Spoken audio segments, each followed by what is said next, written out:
Good afternoon. Welcome to today's webinar, Workplace Safety, Hazard Identification and Management Responsibilities.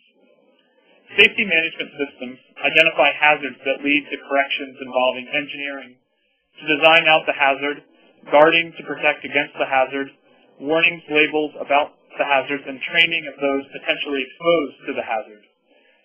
Guidance on safe solutions for each of these areas is provided by many relevant standards.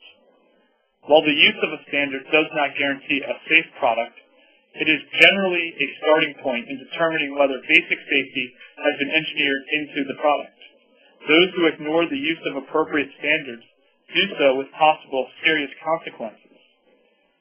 In today's webinar, you will learn about some of the standard-generating bodies, how they develop and promulgate standards, their motives and methods, and through the use of an example, understand how a machine guarding standard can be used to engineer a barrier to guard against the hazard of moving components.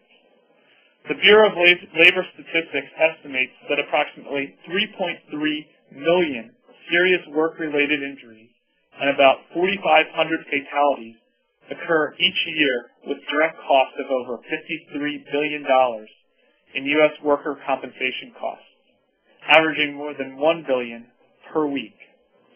Over the years, OSHA has noted a strong correlation between the application of sound management practices in the operation of safety and health programs and a low incidence of occupational injuries and illnesses. Where effective safety and health management is practiced, injury and illness rates are significantly less. As a result of this awareness, OSHA continues to increase emphasis on management practices. Most successful injury and illness prevention programs are based on a common set of key elements. This webinar will describe the key components of a safety management system and how a safety management system impacts regulatory compliance performance.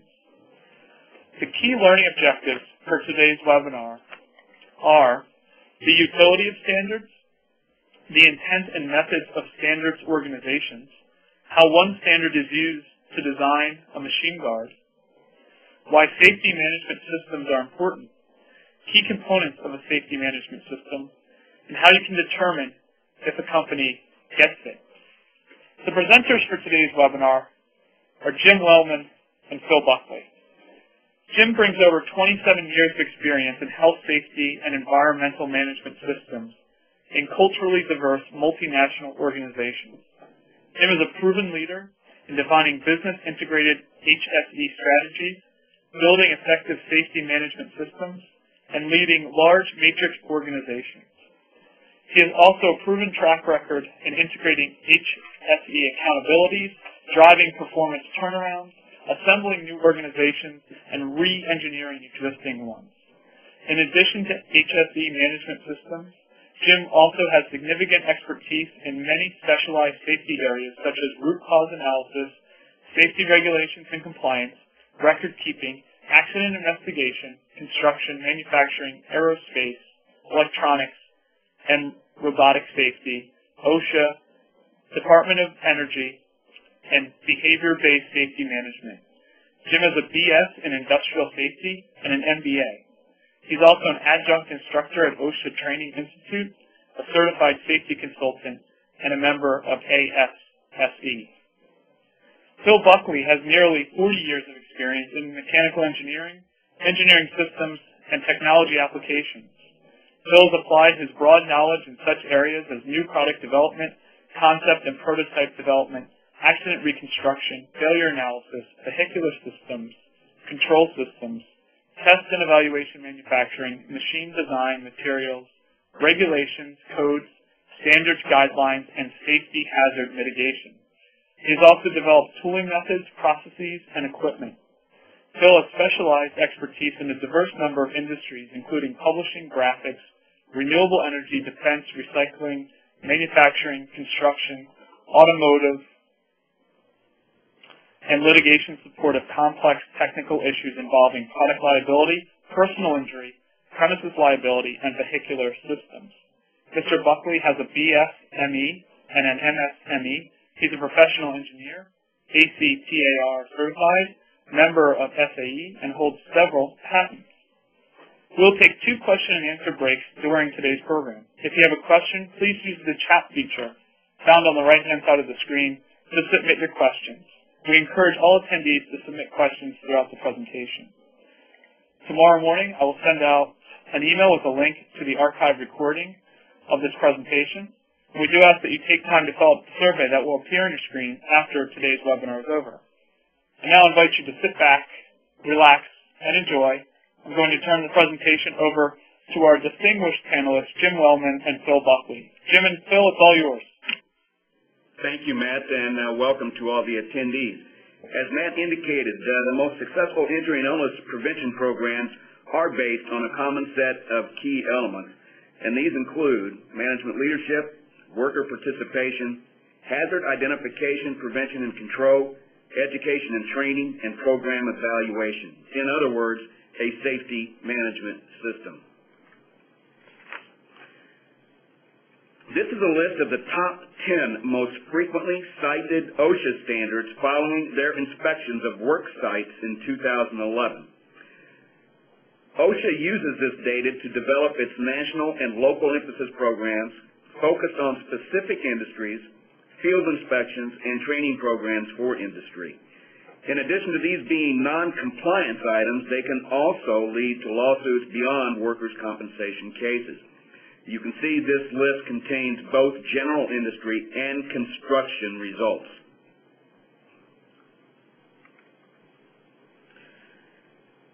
According to the Bureau of Labor Statistics, more than 4.1 million workers suffer a serious job-related injury or illness each year. More than 12 workers die on the job each day, and over 4,500 a year. It is estimated by OSHA that these events result in over $53 billion in U.S. work comp costs and more than $1 billion per week. A very ongoing, significant issue within U.S. manufacturing. The most recent data on fatalities published by OSHA reveal that in 2010, transportation incidents, assaults and violence acts, and contact with objects or equipment account for more than 72% of all occupational fatalities in the U.S. And when we look beyond fatalities, we see approximately 4 million serious injuries per year. And what's as alarming is that we have almost 1 million of those in 2010 resulted in days away from work, indicating serious events. We often have to ask ourselves, why do these trends exist? And in looking at what is often observed when assessing a company's safety management or its approach to managing their health, safety, and environmental issues and compliance matters, we often find that they are primarily reactive, they are enforcement-driven, and many businesses continue to manage safety in this way. My suggestion is that when assessing an event, part of an attorney's analysis should be or should include stepping back from that event or injury and looking at the company culture and historical performance. It can be quite revealing to during an assessment in terms of its revealing historical performance as opposed to perhaps a one-time event.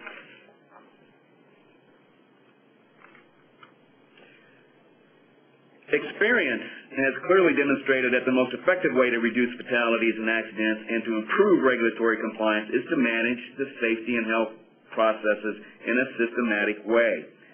A safety management system approach proactively helps employers find and fix workplace hazards before workers are hurt.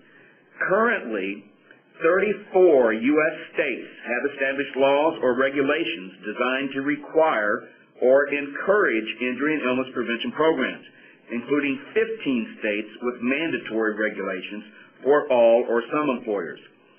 OSHA studies reveal that injury rates can be reduced by as much as 60% when a safety management system is in place.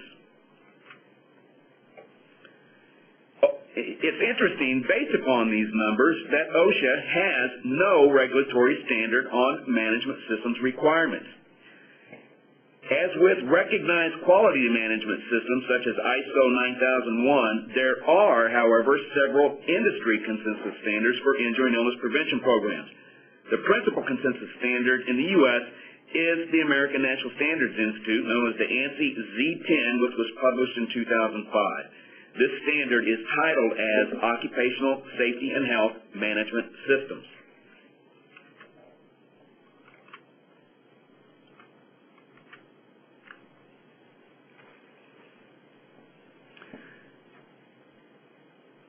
OSHA's General Duty Clause is often the portion of the OSHA standard that is used by OSHA to cite employers for not addressing recognized hazards. If the employer failed to keep its workplace free of hazard, if the hazard was recognized either by the employer or by the employer's industry in general, or the recognized hazard was causing or likely to cause death or serious physical harm, and there was a feasible means available that would eliminate the hazard, then OSHA will use the General Duty Clause as its means of citing an employer when no other OSHA regulation exists relative to that specific hazard. Over the years, OSHA has developed programs, guidelines, and regulatory requirements consistent with safety management systems. Most recently, in 2010, OSHA published a draft proposed Safety and Health Program Rule known as 29 CFR 19,000.1, which is intended to reduce the number of job-related fatalities, injuries, and illnesses. The rule, if passed as is, will require employers to establish a workplace safety management system to ensure compliance with OSHA standards and the General Duty Clause of the Act. There have been a number of stakeholder meetings across the country in this past year and a half. I believe a total of 5 stakeholder meetings in order to get input from industry to look at the possible regulatory approach for injury and illness prevention programs, to look at the scope and application of the proposed rule, to look at the organization of the rule, and to look at the potential economic impact of the proposed rule. We know that government likes management systems. EPA and OSHA promote management systems. A company that demonstrates effective compliance systems can tamper government enforcement responses, and it has become an increasingly used tool in debarment agreements. In June of 2010, OSHA issued the Severe Violators Enforcement Program Directive that enforces efforts on employers who willfully and repeatedly endanger workers by exposing them to serious hazards. High hazard emphases are targeted, which include fall hazards and specific hazards identified from OSHA's national emphasis programs, including amputation hazards, evacuation and trenching hazards as well. So what is a management system? A management system is a continuous cycle of improvement and assessment focused around leadership, risk assessment, and risk management. A site which has an effective management system will have a higher degree of confidence that compliance exists at any point in time. They will recognize program areas needing attention at an early stage, and they are geared toward that continuous improvement. The next few slides may be a little bit more detailed than you need, but they do provide some insight on what I would look at to assess the maturity of a company's HSE management system or lack thereof. What I like to see are leaders with a deep knowledge of their hazards and risks, an understanding of the engineering and administrative controls in place to manage those risks, and safety controls, rules, and procedures incorporated into their standardized work. We also want to see safety responsibilities owned by those in a position to drive performance, such as supervisors and managers, and not be solely reliant upon the health, safety, and environmental organization to achieve results. We can't work in a silo. An effective safety management system will identify compliance requirements and risks that need to be managed. There will be programs in place with clear accountabilities, behaviors, and other controls in place to reduce and manage risk and ensure compliance. Without that systematic approach, businesses are essentially destined to be at their current state of performance, if not decline in performance. It makes it very difficult for them to improve performance over time, and most importantly, to sustain that achieved improved performance. Key things to look for in events and in litigation matters is to find the root cause which can be tied to a failure in the management system. Always look at the management system as part of your analysis. Almost without fail, serious events, accidents, fatalities can be viewed as there being a failure in the management system and not a single point of time as a collection of circumstances that contributed to the event, but a systematic failure in the way that the function is being managed by the business.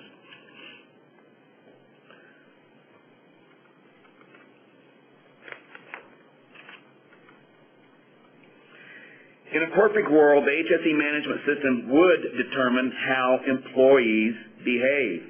In the real world, employee behavior is highly influenced by management behavior, the workplace environment, peer pressure, and personal choice. In other words, the culture that has been established relative to health, safety, and environmental performance.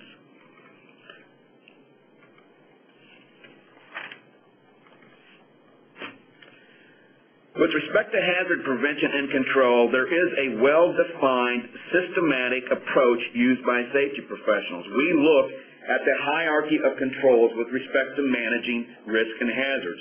Our first choice is to engineer the risk away.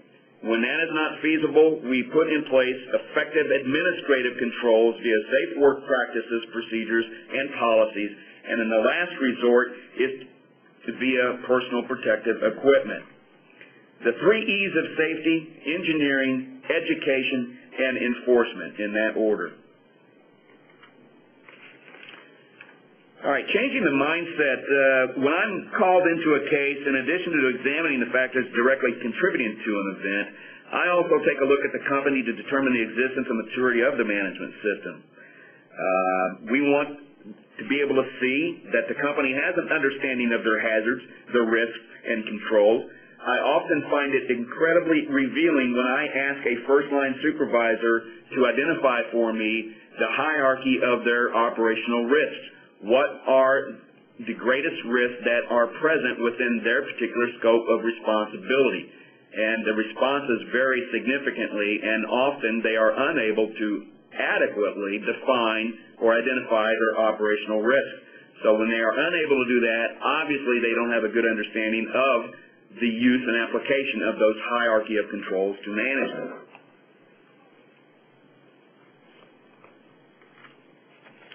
In conclusion, assessing the HSE management system is a key component to the event analysis.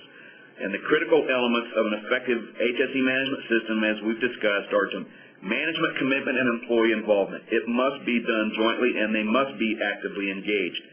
In addition, we must have effective work site analysis in which we have accurately identified the potential frequency and the potential severity of all operational risks. Once that is learned, then of course we put in place the hazard prevention and control tools, beginning first with our engineering capability. When that's not a possibility, then we look at the administrative controls, and lastly, personal protective equipment. And we apply those 3 E's of safety: engineering, education, and enforcement, to assure that employees recognize the hazards, have been trained on those hazards, and we are putting in place a culture of behavior in which we expect our employees to comply with those administrative controls. Any questions at this time before we move on to Phil? Thank you, Jim. We do have a couple questions that have come in during your presentation, and I would encourage all the attendees to submit questions either via chat or the Q&A feature found on the right-hand side of the screen for this question and answer break. Jim, Can management be held liable for an injury or fatality from not having an HSE program implemented throughout their facility? They can under the general duty clause if OSHA chooses to apply the general duty clause in that circumstances. OSHA will generally first look at the hazard that created the event and determine whether or not there is an existing OSHA regulatory standard applicable to that event, such as lockout, tagout, or machine guarding, or scaffolding, whatever it may be. And they will apply those standards first. And where a standard does not exist, then yes, they will apply the general duty clause in that circumstance. Okay, excellent. We have a couple more questions, and I would encourage all the attendees to keep the good questions coming in. Jim, what are the pitfalls of HSE management systems, and where do they occasionally fail? The pitfalls of management systems are really in two areas. One is having insufficient management commitment and involvement. It's one thing to express to your business that you believe in the health, safety, and environmental function and its significance to the overall success of the business. But if leadership is not visibly engaged and they are not assessing the impact upon their operational risk to their business and their legal obligations from a regulatory standpoint, then they are certain to be insufficient in that scope of having established a management system. So that's probably the principal area. The second area, I would say, is an incomplete hazard analysis. Without having an effective hazard analysis, it's just impossible for first-line supervision to have an understanding of their operational risks and for the employees to understand their obligations from a procedural standpoint to address them. Okay, great. We have one more question here, and then, unless we have a couple more questions come in, we'll move on to Phil's presentation. Jim, what percentage of companies that you interact with would you say use HSE management systems in their daily work? I would say at the moment approximately 50%. But I think it's important to recognize the answer to that question I have learned is in large part dependent upon the size of the company.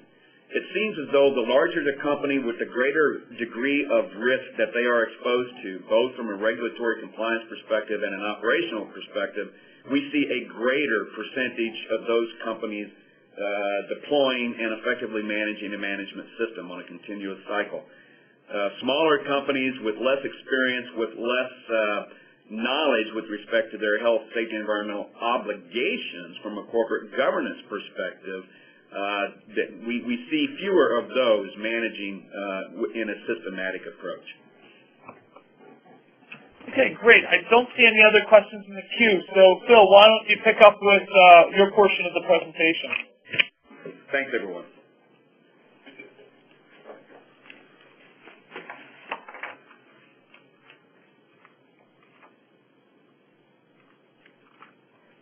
Good morning to the West Coast, and good afternoon to everybody else that's online. It's my pleasure to be here today and follow Jim, who is a well-recognized expert in the field of safety and OSHA. My responsibility here today is to talk about standards, what they are, and how they are used. And I'm going to give you an example towards the end of my presentation about how I personally used a particular standard to design a guard to guard against a hazard that is real and did cause a person a serious injury. So the technique that is generally used, and it's playing against what Jim told you earlier, is we want to design out the hazard if we can. In other words, get rid of the hazard, or if you can't get rid of it because of design limitations or process limitations, we want to guard against the hazard. And finally, if there's no possible way to guard against the hazard, you need to warn about the hazard with labels and signs. And of course, as Jim pointed out earlier, you always have to have personal protection equipment for certain things that are apparent in the workplace. Now, we won't cover warnings and labels today in this. I wanted to acknowledge the need for warnings and labels because it is so important to highlight that there is an issue. But there is a separate webinar on human factors and warnings and labels on the TASA website, and as Matt will tell you later, you're welcome to go out there at any point in time and pull that particular webinar up and go through it.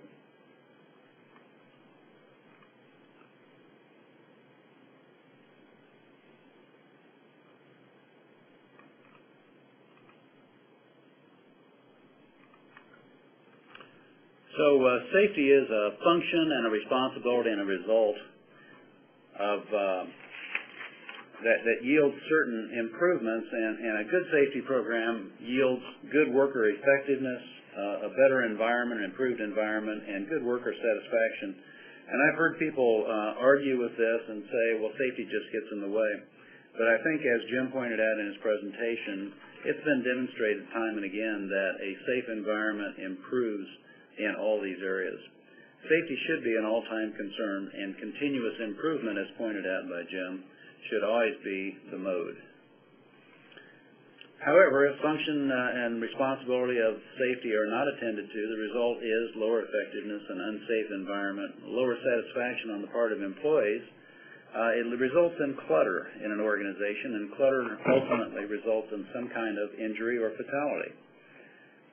Hazards are based on a thorough study of operations, and the best practices of industry is what an organization should strive to.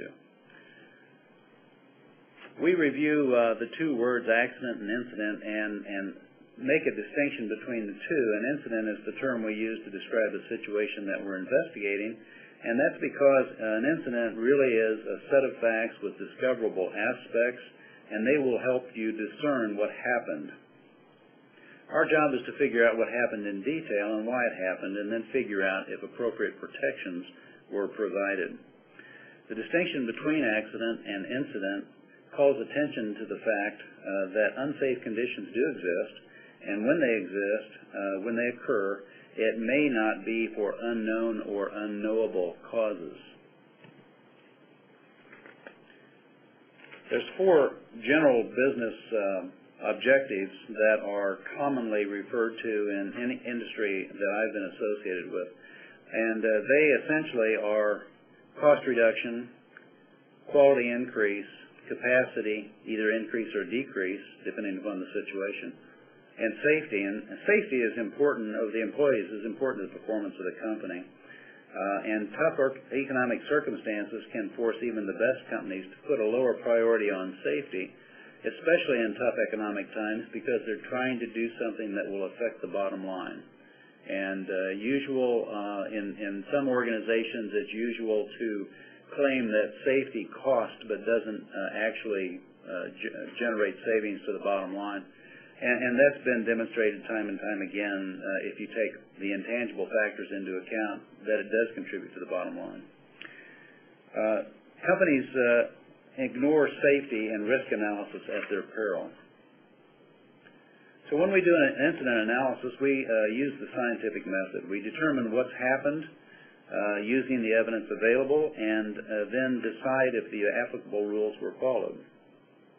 Contributing factors are very important, and they can be related to equipment made many years ago. So an incident occurring in 2005, for instance, may have resulted on equipment that was built in 1990. And you need to be aware of the timing. So we're often asked to determine how the risk could have been mitigated as well. And again, the mitigation of risk is a current issue, but it has to be put into context in the event of equipment, of the timing of the development of the equipment. And finally, according to scientific method, we report our opinions objectively. Timing is everything, and best practices at the time of the incident or of the development of the equipment that contributed to the incident is very important. The issue is figuring out what was the best practice at the time. And we refer back to standards organizations in order to determine what was timely at the time, what was appropriate at the time, and we take a look at the change over time as well.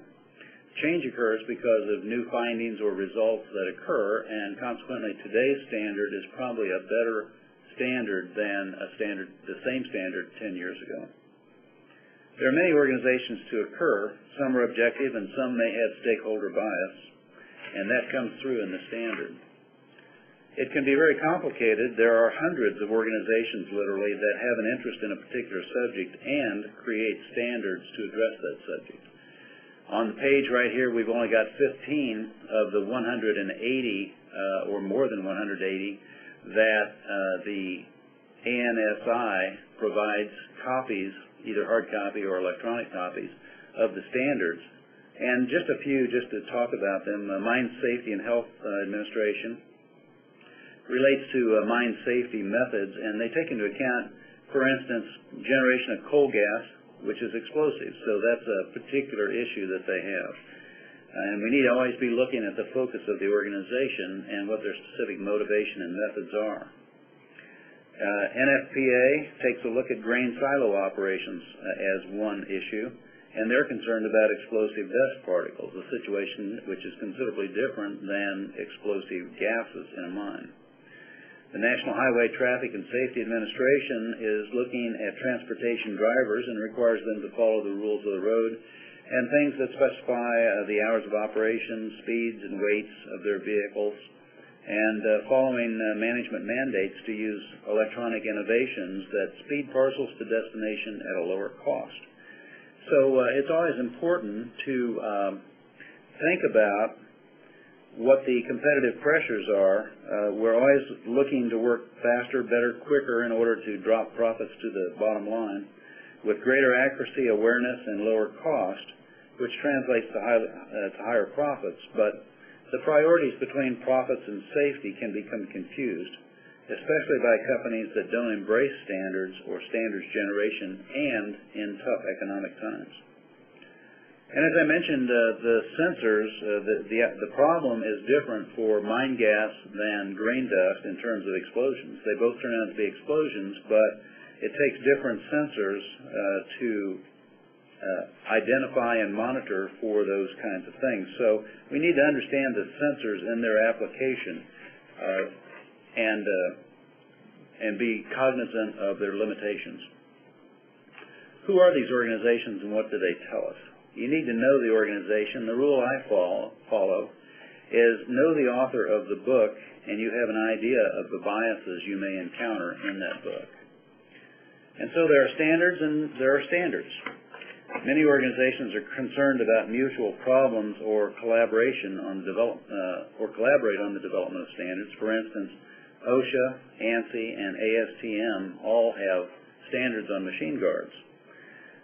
However, they don't say exactly the same thing, and consolidation of standards occurs slowly. So you need to determine which you're going to use in the progress of your investigation. Organizations have different missions and perspectives and focus, and sometimes there are no specific standards to address the exact situation. And as Jim pointed out earlier, the general duty clause is the standard that will ultimately be brought into play in the case that there's no existing specific standard. So what is a standard? A standard is always the best advice people are willing to commit to. They may have more extensive feelings or suspicions, but this is what they will say publicly and what they can agree on within the group. Standards provide a balance between the economic interest and the safety of the persons involved, and provides information on the points of view of all the people involved in the standard.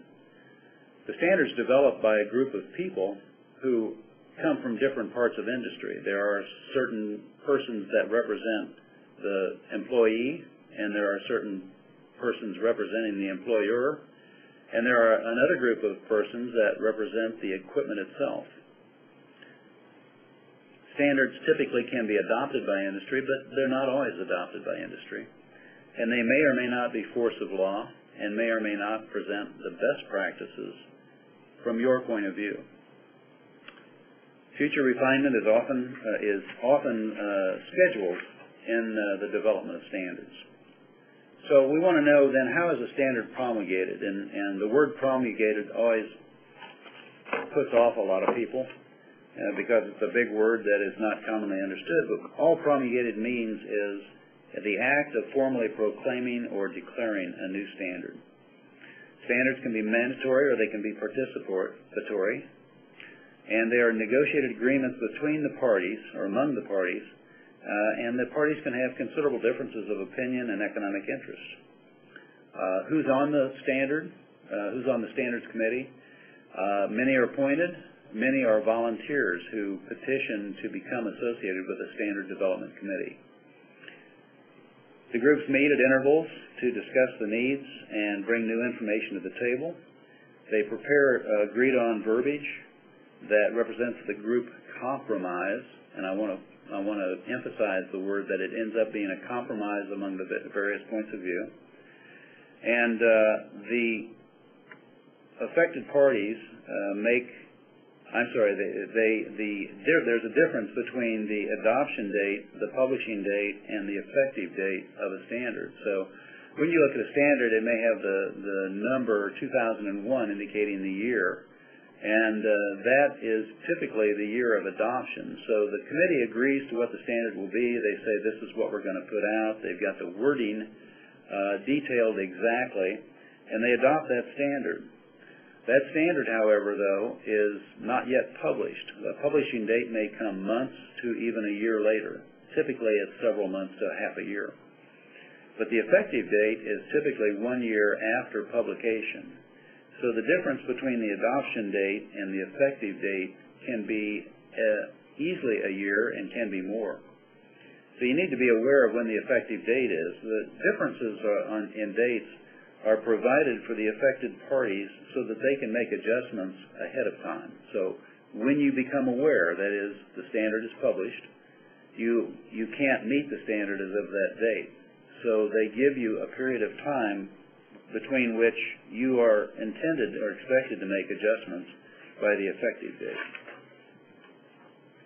So objectivity is a key factor.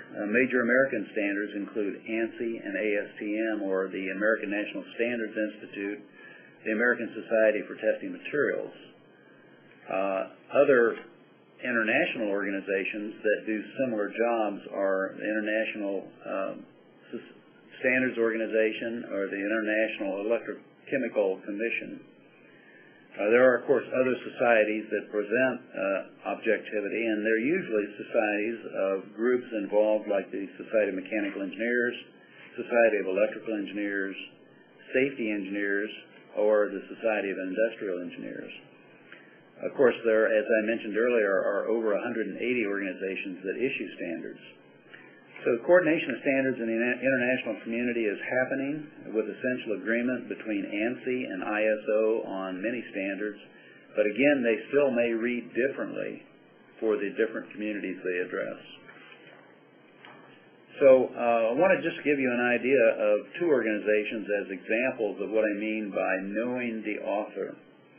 In OSHA, that is the acronym for Occupational Safety and Health Act.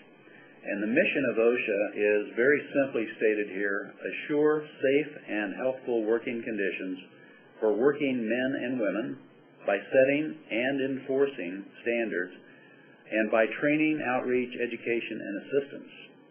That sounds pretty comprehensive and is in fact fairly comprehensive. It's the biggest organization in the safety business. But not all Americans are covered.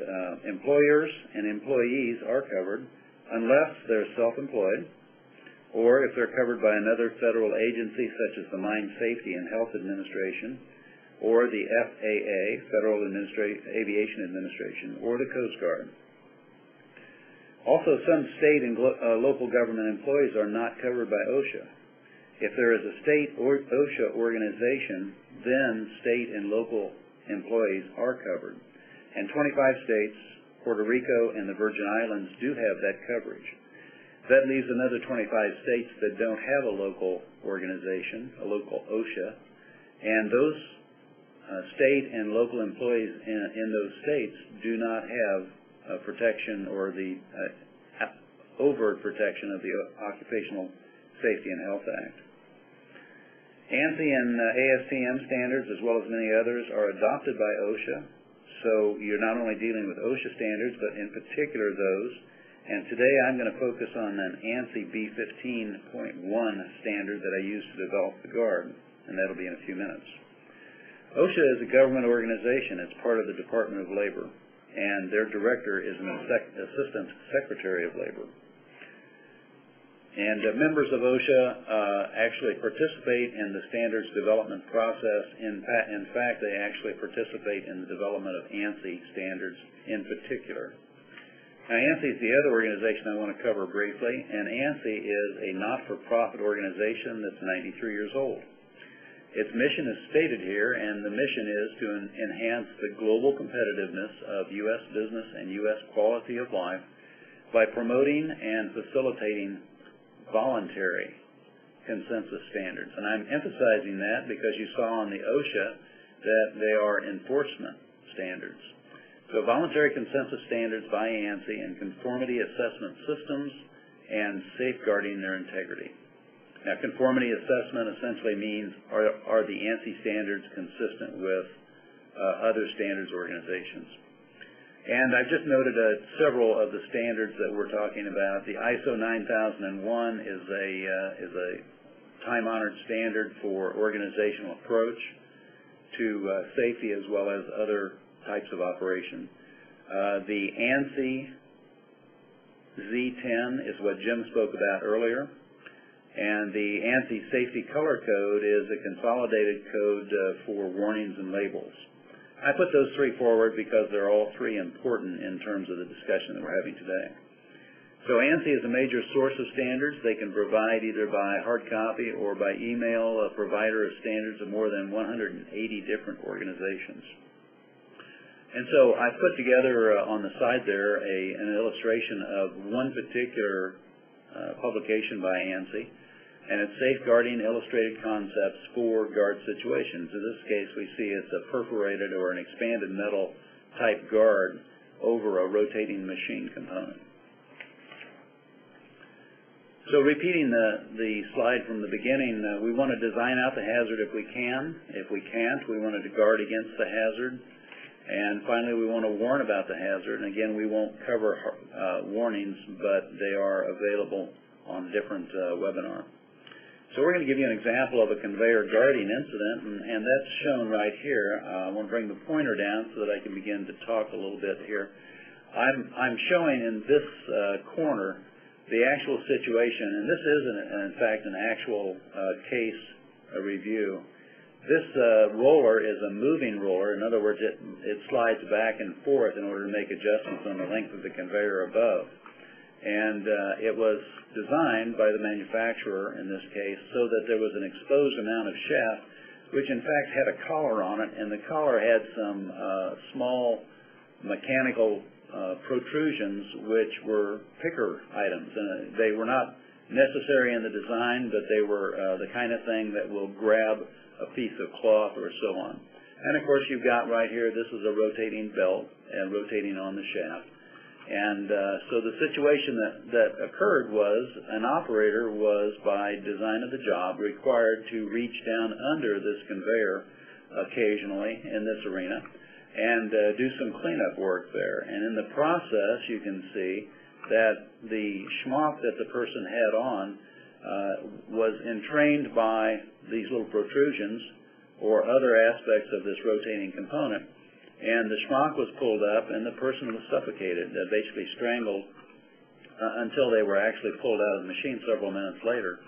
In the process, the person was not breathing when they came out, and fortunately they were resuscitated and in fact are surviving at this point.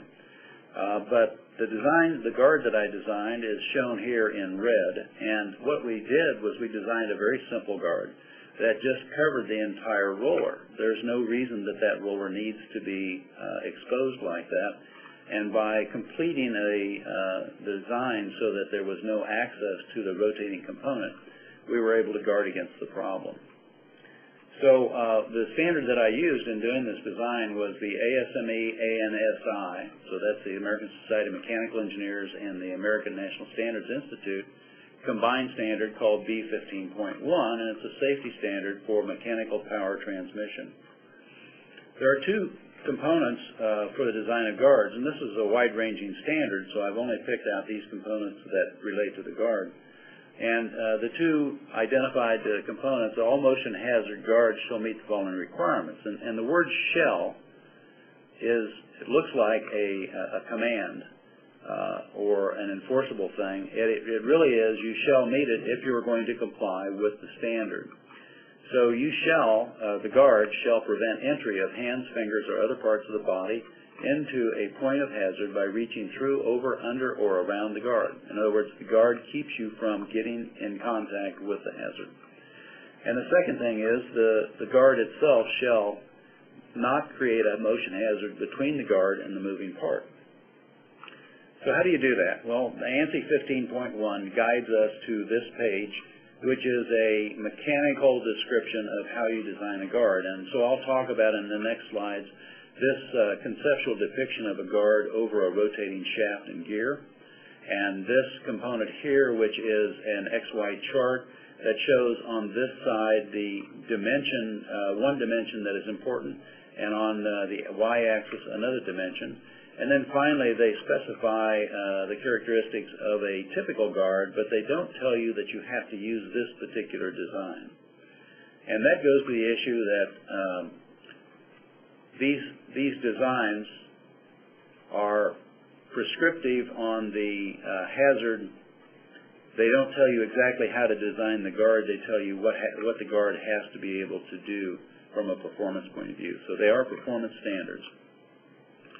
So getting down to the conceptual design, you can see the rotating shaft, the gear or sprocket, and we have a dimension A between the guard and the machine frame, which is one method of access. We also have a dimension B here, which is related to direct access from fingers, hair, clothing, whatever. And so we're looking at some dimensions that are important. There's a B dimension here, since you can access this direction. There's a B dimension here, since you can access through the top.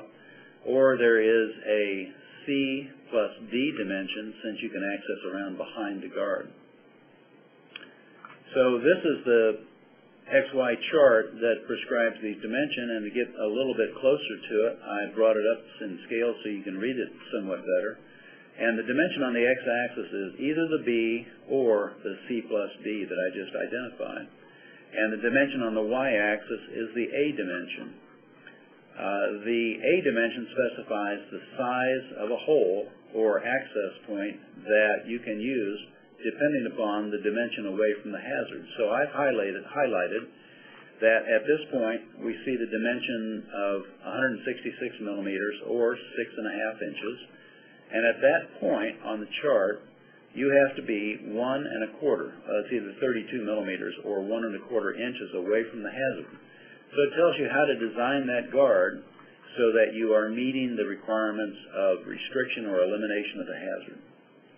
It doesn't necessarily say that that is not the requirement of the machine itself, because you may have other requirements required by the machine. But this will meet the requirements of the OSHA standard and of the ANSI standard. So basically here they give you an idea of what a standard, what a guard may look like. You might have an expanded metal guard as shown in a previous picture. And this is the A dimension. In the case that I just pointed out, those squares can be 1 1/4 inches and not larger. They can be smaller, but they can't be larger. If you decide to use a rod or a slat design, then the dimension between slats has to be 1 1/4 maximum. Can be smaller, but they can't be larger. So the relevancy of standards has been identified here, some design issues. We have a force of law with OSHA. We have voluntary standards with ANSI. We have what I would consider to be guidelines, which are issued by, in this case, the Conveyor Equipment Manufacturers Association. And they're a very good organization that contributes to the development of ANSI standards. But SEMA also provides guidelines, which are essentially voluntary. And there are 3 classifications here that you need to be aware of when you're looking at a standard and trying to assess a situation. Relationships aren't always true. They're not always force of law. They're not always voluntary. They're not always guidelines. So you have to understand the purpose of the standard, and which is usually clearly stated in the reading of the standard itself. And voluntary standards may or may not be adequate for a specific safety issue. So that's the end of my presentation. I would like to field any questions that are out there at this point. Okay, great. Thank you so much, Bill. We do have a couple questions for you. Our first question comes from Joseph, who asks, what resources should we look to find all the standards that you have covered? And is there, and the second part of the question is there a single place where you can find a listing of those 180 organizations issuing the standards? Okay. I'll start with the first one. The first question is the OSHA question, or the resource question, and where do you look to find these standards? And so the first place that I look is at the OSHA Act to identify what OSHA covers. They have got the largest organization that's directly involved in resolution of problems like this. And if there's been an injury or a fatality, OSHA has the ability to shut you down or fine you. So that's really the enforcement part of it. On the other hand, the standards will commonly relate to other standards. The OSHA standards will commonly relate other standards that are referenced, like an ANSI standard or an ASME standard or an ASTM. And so that then kind of leads or starts the string. Another place where I look for resources for standards is in the popular literature, because the literature search, for instance, if you have a company named XYZ Company and you look through their website or information, they will commonly reference standards that they agree that they work with or voluntarily subscribe to. And finally, the 180 standards organizations that are referenced by ANSI, where they actually resource the standards and can provide them, is best reviewed at the ANSI website. So that's ansi.org. Okay, excellent. And to follow up on that question, Phil, when you're looking at a particular matter, how do you go about evaluating the different standards and their applicability to the matter? The first thing I want to do when I read a standard, let's say I've got 3 standards that are associated with this kind of a problem, and I'm trying to decide which one has the most relevance, or if they all have relevance. I'm going to take a look at the website for that organization, and I'm going to find out what their mission is, and secondly, I'm going to find out who contributes to their standards development committee. If I look at B15.1, as I mentioned earlier, one of the first or second page, will identify the names and affiliations of the people on the committee who developed that standard. Some of them will be from companies that build that equipment. Some will be from OSHA possibly, and others might be from employee representative organizations. The better the spread of contributing persons between different points of view, the more applicable that standard is going to be. So the very first thing I want to do is I want to know who they are and what's their mission and how do they do their standards development. The second thing that I haven't talked too much about is this business about timing, and want to know what the timing is. When did the accident or incident occur? And also, if there are contributing pieces of equipment, when were they built? And because I want the standard, I can't hold a company to a standard in 2005 if the equipment that's represented was built in 1990. So that's an important issue. Okay, great. Phil, I would imagine that that standards are living, breathing things. How often are they changed and or reviewed by the standard-setting organizations? I kind of referred in general to situations that were involved in this case, and because we were not absolutely sure of the development date of the machine, we went back and looked at the history, and the history is available usually in the standard on the page 1 or 2 or 3. You can get a historical review of the standards development. In this case, there were 8 standards developed between 1990 and the year 2000. So it can be very frequent in the case of dynamic situations, and in this particular case it was conveyors. Since conveyors are ubiquitous, you're seeing more change than you might expect for other types of equipment. Phil, in your experience, what are the repercussions or, I guess, the effects if a company does not acknowledge a standard having been used in the design of the machinery? If a company is not using a standard and the standards are readily available, then according to what Jim said earlier, being aware of your risk situation, your risk assessment, is not being followed in that company. And again, there is quite a movement with a head of steam to create organizations or functions within organizations that do risk analysis and safety management. So the company might be considered under the law to be negligent in the work that they did if they didn't refer to standards and maintain an awareness of risk. Okay, we have one final question, and then we'll wrap up today's presentation. And a similar question to what Phil addressed at the end of his presentation, but or what Jim addressed at the end of his presentation. Phil, what would you say the percentage of companies that you interact with? What is the percentage that adhere to the standards and are up to date with all the standards that are out there that affect the machines and operations that run their company on a daily basis? My experience goes to the heart. I've been in business for 44 years, and I've been involved in some consulting companies as well as a major manufacturer and a consulting institute. So I've been able to address quite a number of different companies. I find that the large companies typically have got safety programs and have had them for some time. And I think Jim acknowledged that earlier. They tend to have a greater liability, and they recognize that and do a better job at risk management. Smaller companies tend to have dispersed functions per person, and therefore they may not be able to identify the standards as well. Generally speaking, I think most companies do a pretty good job of safety design, but it is an intense function, and it does, in the best case, it does require a dedicated organization to do it well and to assure the risk management for the company, and frankly, to keep the company running on a smooth basis and reduce its liability. Okay, excellent. Thank you so much, Phil. Jim and Phil, do you have any concluding remarks that you would like to make before I start wrapping today's program up?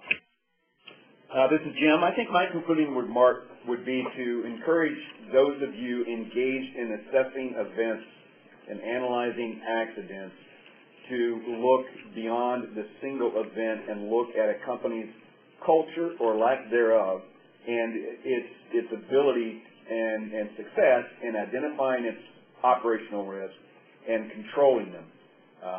Because often, if you look at their historical performance, their historical injury illness performance over time, or perhaps their lack of effort to enforce policies and standards and establishing this kind of unseen culture of non-compliance, I would strongly encourage looking at that and go beyond just the event itself, because it can be very, very impactful and be a significant contributor to that event having occurred. And my final comment would be that organizations ignore safety at their own peril. They could find themselves in a difficult, litigious situation if they don't do a good job at safety. Okay, excellent. Thank you so much, Jim and Phil, for the time that you put into this presentation. I've gotten some feedback from some of the attendees saying that it was very helpful. So on behalf of all the attendees, I thank you for the time that you put into this presentation. That being said, I'm going to wrap up today's presentation. On behalf of everybody at TASA and all the attendees, again, I thank Jim and Phil and the entire Humatech team for the time and effort that they put into the presentation. If you'd like to speak with the presenters about a case or a matter that you're working on, you can call us here at TASA. Our number is 800-523-2319. We'll be sending out a link to the archived recording of this webinar tomorrow morning. I will include past Humatech webinars in that email, links to past Humatech webinars, so that you'll be able to view the webinars that were referenced by Jim and Phil during their presentation. This webinar, as along with all of our other webinars, are posted in the TASA Knowledge Center. To get to that, visit tasanet.com and click on the Knowledge Center tab, which is found on the top of the screen. Our next client-focused webinar, Important Issues in Stormwater Management and Flooding Litigation, will take place on February 1, 2012 at 2 p.m. Eastern Time. I encourage everybody to sign up. It's going to be a great program. And if you have any follow-up questions or comments, we do take everyone's comments under consideration, and they help us to produce better programs. Please feel free to send me an email at mhyde@pastanet.com. You'll be receiving a follow-up email from me at 3:30 today. You can respond to that with any questions or comments that you may have. Thank you for your time, and we look forward to seeing you at future PASTA events. I'm going to end today's meeting.